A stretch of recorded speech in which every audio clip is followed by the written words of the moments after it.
Have you ever wondered why, despite everything you've accomplished, your heart still feels unsettled? Why moments of peace are fleeting, replaced by unease you can't quite name? Why a single word, a glance, or silence from someone can shake your core more than it should? As we grow older, we expect clarity, yet the noise within often grows louder. Not because we are weak, but because life has stripped away the distractions and left us face to face with ourselves. This quiet turmoil is not unique to you. It's the mind, untrained in the art of stillness. It's the emotions, long tolerated but never questioned. It's the habit of tying our worth to things we cannot control. But what if strength isn't something we project, but something we preserve inside? What if resilience is not born from resistance, but from understanding? The Stoics believed that freedom begins when we stop identifying with what merely passes through us: feelings, praise, failure, even fear. This is not a promise of easy peace, but it is an invitation to walk slowly back to your center, to listen instead of react, to discover a quiet strength that doesn't need to prove itself. If any part of you seeks that kind of strength, not to fight the world, but to stand within it with grace, then this journey is yours to take. Let's begin. Chapter 1. Do not identify yourself with passing emotions. There are moments when it feels like something hijacks us from within. A sharp word from someone, an unexpected disappointment, a wave of fear, anger, or sadness, sudden and overwhelming. And before we can catch ourselves, we've become it. Not just feeling the emotion, but being the emotion. We say things we don't mean. We spiral into stories that were never true. We act not from choice, but from reflex. This is the cost of identifying too closely with what is only meant to pass through us. Emotions are not enemies. They are signals. But when we fuse our identity to every surge and dip in our inner weather, we surrender the very thing that makes us human: the ability to choose our response. The Stoics taught that the mind must learn to watch emotions the way one watches clouds, drift across the sky, to feel them but not become them, to acknowledge their presence without letting them steer the ship. Picture your emotions as winds, sometimes soft, sometimes violent, but you are not the wind. You are the one holding the sail. You are the anchor buried deep beneath the surface. Even in storms, you can remain steady, not because the sea is calm, but because you've chosen not to drift. This discipline is not denial. It is awareness. It is the pause between stimulus and reaction. It is the gentle but firm reminder to the self: this anger is not me. This fear is not me. This shame is not me. They are guests. They will leave, and I remain. A mind that can observe without collapsing into every passing feeling is a mind that begins to know peace. It doesn't suppress, but it doesn't surrender either. It witnesses. It breathes. It waits. Every time you catch yourself about to be swept away and choose instead to return to your breath, your reason, your deeper self, you strengthen an invisible muscle. This is inner strength, quiet, unimpressive to the outside world, but unshakable on the inside. In time, you will stop asking, "Why do I feel this way?" and begin to ask, "What will I do, even though I feel this way?" That shift is everything, because once we stop identifying with every passing emotion, we become free to act from something deeper, not from the storm, but from the stillness beneath it. And from that stillness, we begin to learn what truly matters, not how we feel in every moment, but what we choose to do with the moments we are given.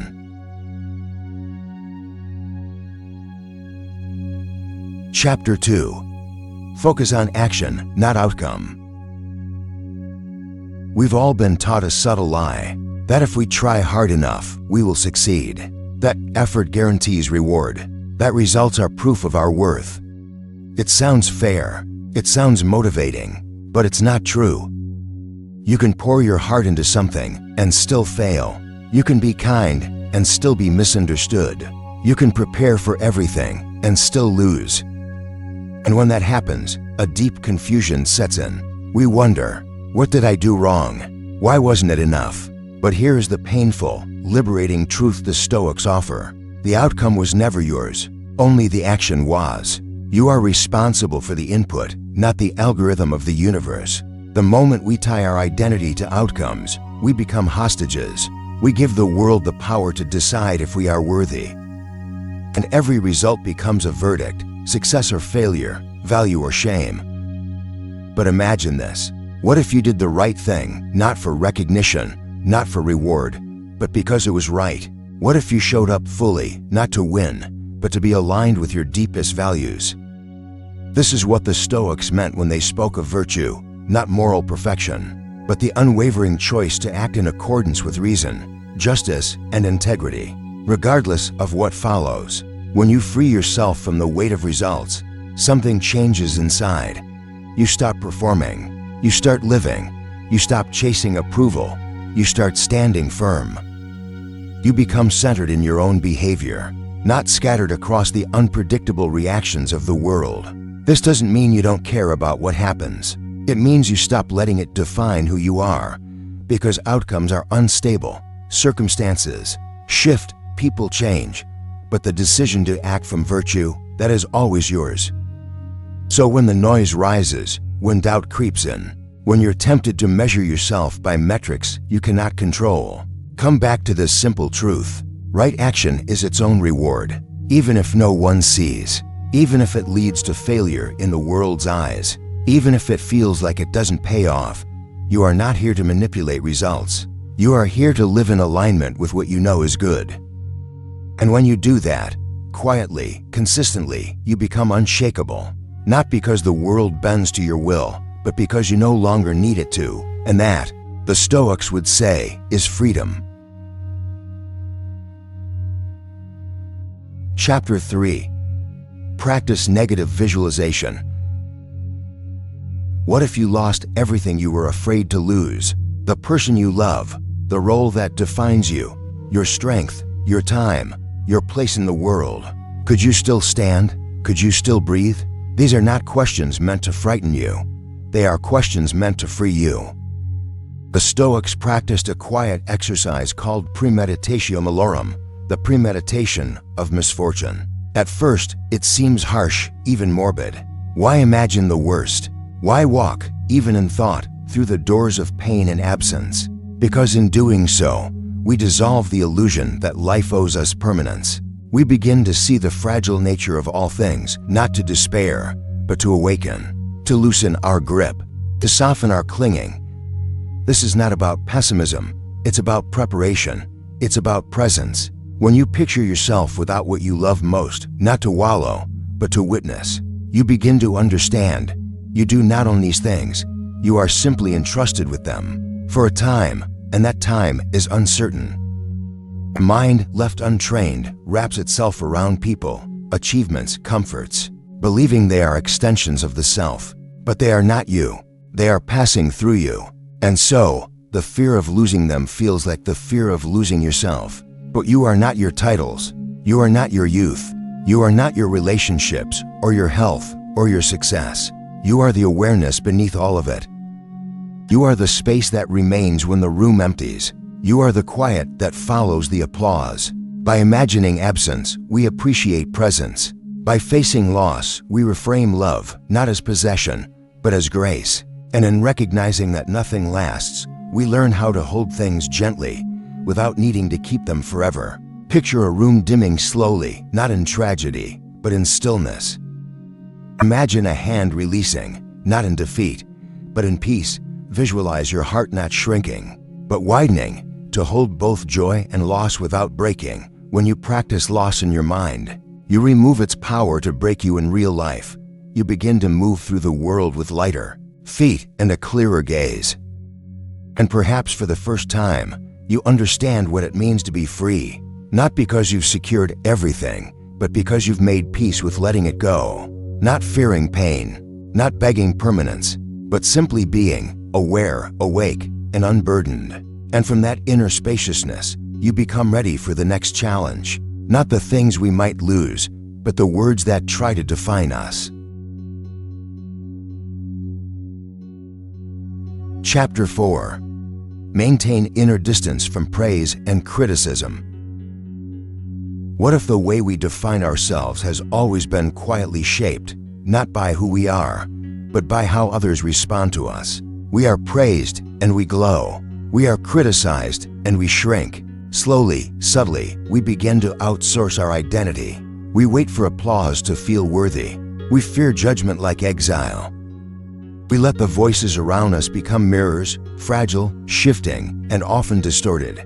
But the Stoics invite us to ask, what if neither praise nor blame truly belongs to us? According to them, both are external impressions, reflections on a surface that is not the source. Whether someone calls you wise or foolish, strong or weak, those are their perceptions, not your essence. Their admiration is not your virtue. Their disapproval is not your flaw. So why build a life based on shadows on the wall? This doesn't mean becoming cold or indifferent. It means choosing not to be ruled by the winds of external opinion. It means stepping back, gently, and asking, what remains when no one is watching? When we live by praise, we hunger for validation. When we live by criticism, we fear misstep. In both cases, we hand over the keys to our peace. But when we live from the inside out, when we act from a place of clarity and principle, we return power to its rightful place. We stop chasing approval like a shifting light. We start walking with a quieter flame that doesn't flicker when others look away. Imagine praise and criticism as gusts of wind. They may stir the surface, but deep beneath is a still current, constant, untouched. You are that current, not the ripples, not the noise, not the applause or the silence that follows.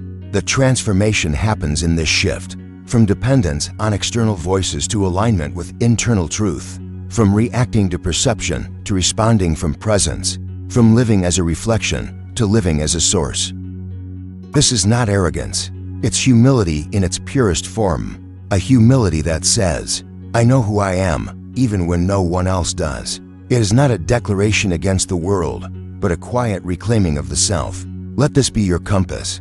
I am not my reputation. I am not the sum of what others think I am. I am what I choose to become, through action, through intention, through quiet constancy. And that sense of self, once reclaimed, does not need to be seen. It only needs to be lived. Let us carry this clarity forward into the next lesson, honoring your value, even when no one else is looking. Chapter 5. Honor your inner worth, even when no one is watching. What does it mean to have value? Not the kind others assign you, not the roles you've played or the titles you've held, but a deeper worth, quiet, constant, untouchable. In Stoic philosophy, value is not a currency we trade for praise. It is not something others give, it is something we live. It arises not from how we are seen, but from how we choose to act when no one is watching. Yet this idea is often misunderstood. We're taught to equate worth with recognition, that unless our efforts are seen, measured, applauded, they don't matter, that visibility equals meaning. But the Stoics challenge this. They say the highest good is virtue, living in alignment with reason, justice, courage, and self-restraint. And virtue is not a performance. It does not depend on an audience. This means the kind word you speak in private, the discipline you maintain in silence, the integrity you uphold even when unnoticed. These are the moments that define your character, not because others saw, but because you chose them. Your true worth lives in your inner domain, and only you can guard it. The Stoics taught that we must protect this inner citadel, that within us lies a space no insult can stain, no flattery can inflate. It is our task not to armor ourselves with praise or fear of criticism, but to fortify our inner life with principle. Ask yourself, do I act rightly because it is right, or because someone might see? If your answer can live without applause, you are walking the Stoic path. This is the great divide, to live from the outside in or the inside out.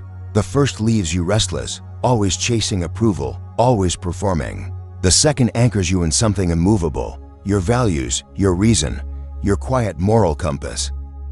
The Stoic doesn't chase reputation, they cultivate integrity. and that integrity becomes a home, not built of recognition, but of alignment. Living this way is not glamorous. It's not always rewarding in the eyes of the world, but it builds something unshakable, a structure of self that doesn't collapse when the world turns its eyes away. So let this be your quiet vow. Even when no one sees, I will live in accordance with who I wish to become. I will speak truth.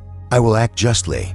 I will protect what is noble in me, even if the world forgets I exist. And when life tests that resolve, when hardship arrives, when silence surrounds you, you'll already have something the world can't take. A life shaped by values, not by visibility. Now, let us face what comes next. Not just with virtue, but with acceptance, for hardship, too, is part of the path. Chapter 6. Accept adversity as a natural part of life. There's a quiet resistance in all of us, a wish that life would stay calm, predictable, safe. We hold on, sometimes without knowing, to the idea that comfort is our default, that anything disruptive is an error, an intrusion, something to be fixed or fled. And so, when pain arrives, loss, change, hardship, we tense. We ask, why me? We long for what was or what we hope would be. And in that longing, we suffer twice, once from the event and once from our refusal to let it belong. But the Stoics offer a different view. They remind us that adversity is not an interruption of life. It is life. Pain is not proof that something has gone wrong. It is proof that we are alive in a world governed by change, impermanence, and nature's indifference. To suffer is not a flaw in the system. It is part of the system, and once we see this clearly, something inside begins to shift. We stop asking for the storm to go away, and instead, we start learning how to stand in it. The Stoics did not seek suffering. They trained themselves to meet it, not with bitterness, but with readiness. They believed hardship is not an enemy, but a furnace where character is forged. This is not poetic idealism. It's a discipline of perception, to meet pain not with panic, but with purpose. To let difficulty shape us, not shatter us. Imagine opening your arms, just slightly, to the winds that once made you retreat. Not because you enjoy the cold, but because you no longer fear what it might take from you. Imagine standing in the rain, not waiting for it to stop, but learning to breathe in it, to move through it with grace. When we stop resisting the natural rhythm of life, we discover something paradoxical. Peace isn't the absence of hardship, it's the absence of resistance to hardship. Acceptance, in the Stoic sense, is not passive. It's not surrender to fate. It's participation in it. It's saying, I did not choose this moment, but I choose how I meet it. And in that choice, quiet, deliberate, often invisible to others, we recover our freedom. You don't need life to be easy to be whole. You don't need every answer to keep walking. You only need to trust that you are not broken by what's difficult. You are built to move through it. And as you do, you begin to feel something deeper than relief. A steadiness, a soft strength, a quiet return to the self who no longer begs for life to be gentle, but learns to be gentle within it. Now we turn to the final lesson, where strength truly comes from, not in evading struggle, but in mastering the space between what happens and how we respond. Chapter 7. Inner strength comes not from avoiding difficulty, but from controlling your response. Your thoughts shape your emotions more than any circumstance ever could. It's not the event that disturbs you, it's your judgment about the event.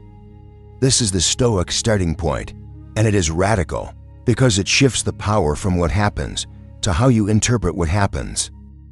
Pain, loss, insult, they arrive without warning, but what follows, despair, anger, anxiety, is not caused by them directly. It is caused by the stories we tell ourselves about them. I can't handle this. This shouldn't have happened. This ruins everything. These narratives, quiet, automatic, become the true source of our suffering. The Stoics saw this clearly. They understood that the mind can become its own saboteur, assigning false meaning, projecting catastrophe, distorting truth, And so they taught a discipline to examine every thought, to test every interpretation, to ask again and again, is this true? Is this useful? Is this within my control? This is not denial, it is mental hygiene. It is the process of debugging the mind, of replacing fear-driven reflexes with clarity-driven reflection. When something difficult happens, the Stoic does not collapse into the emotion. They pause, they observe, they recognize the impulse to dramatize, and resist it. This doesn't make them cold, it makes them lucid. They feel pain, yes, but they do not amplify it with false beliefs. They know that control over external events is limited, but the freedom to respond calmly, wisely, deliberately is always present, and here lies true inner strength, not in becoming numb, but in becoming discerning. Imagine your mind as a clear lake. Storms may send ripples across the surface, but deep below, the water remains still. That stillness is cultivated. It is the product of a lifetime spent observing rather than absorbing, reflecting rather than reacting. This strength does not shout. It does not need validation. It is quiet, steady, and deeply earned. It appears in small moments when you choose not to snap back, when you take a breath instead of making a scene, when you shift from why me to what now. The world may not reward these acts, but the reward is already within you. A mind that is no longer a battlefield, but a sanctuary. This is what it means to be sovereign within, to be a pillar in the storm, to see clearly, to respond wisely, to suffer without becoming the suffering. And from that place of calm power, we close this journey, not by escaping life's trials, but by returning to them with a new kind of presence. Now, let us gather what we've learned and bring it home. Somewhere along the way, we drift. Not in grand gestures, but in small, unconscious moments. A harsh word, a forgotten pause, a reaction we didn't mean. The mind begins to scatter, chasing control, fearing judgment, clinging to comfort. And slowly, we lose sight of ourselves beneath it all. But even now, there is a way back, not by escaping the world, but by arriving more fully in it. The present moment is not a refuge from life. It is life. It is where calm is possible, where clarity returns, where we remember that strength was never out there. It was always quietly waiting within. Sometimes, it begins with something small, a breath held a little longer before speaking, a decision made not from fear, but from principle, a choice to stay steady, even when no one is watching. These moments matter. They are how we rebuild ourselves gently, patiently, inwardly. To honor your inner worth, to protect your peace, to act with integrity, even in silence. This is how we care for the self, not through perfection, but through presence. And from that care grows stability. And from stability comes the strength to face what's hard, not with resistance, but with resolve. You don't have to prove anything. You don't have to rush. You only have to return to what is simple, quiet, and true. This is not a lesson to memorize, but a rhythm to feel. So if there's one thing to carry forward, let it be this. The path to inner strength is not loud. It is quiet. It is slow. It is yours. And every moment you choose it, you're already becoming it.